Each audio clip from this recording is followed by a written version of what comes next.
Grabe, sobrang tambak na ng basura. Sobrang dami na talaga siya. See?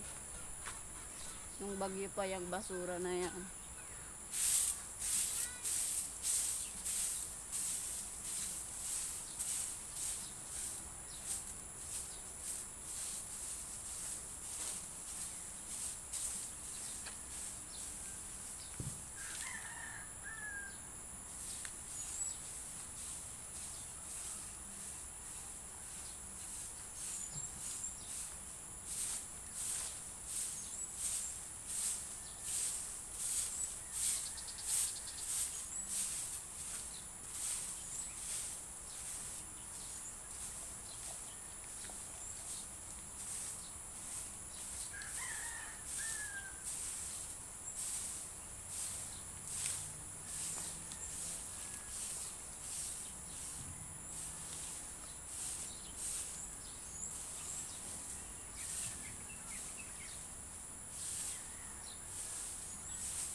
Tapos din, so ito yung sa daanan. See?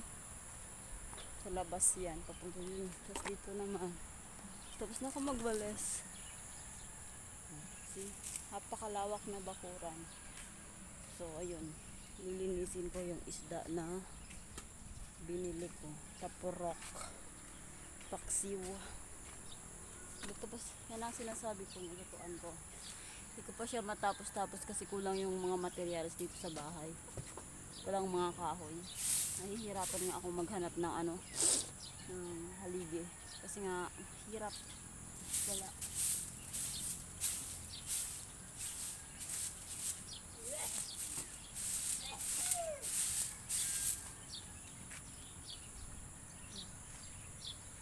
Ano tayo dito?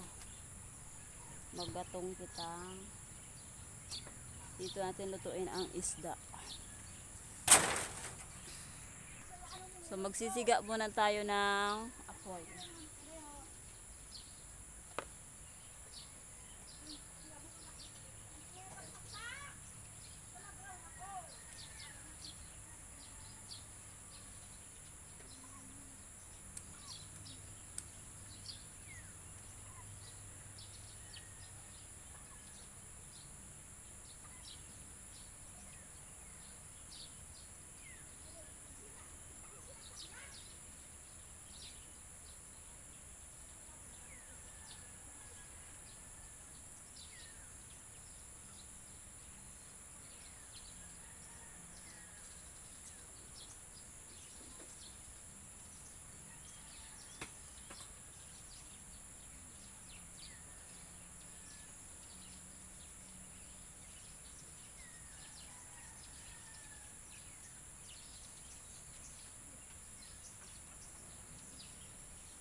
Struggle ang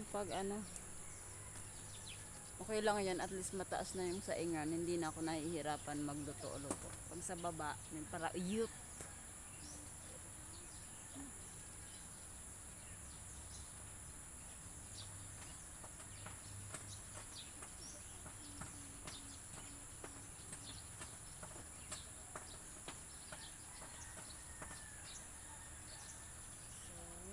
Sobrang dami ng kahoy namin dito. Ayun.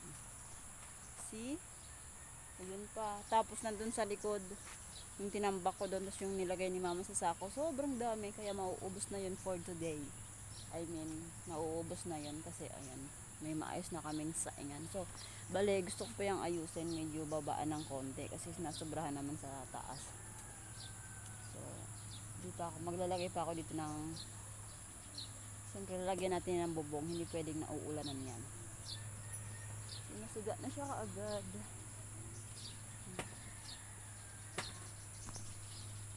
Lilinisin ko pa yung isda, yung mga donya at saka senior dito kasi tulog pa.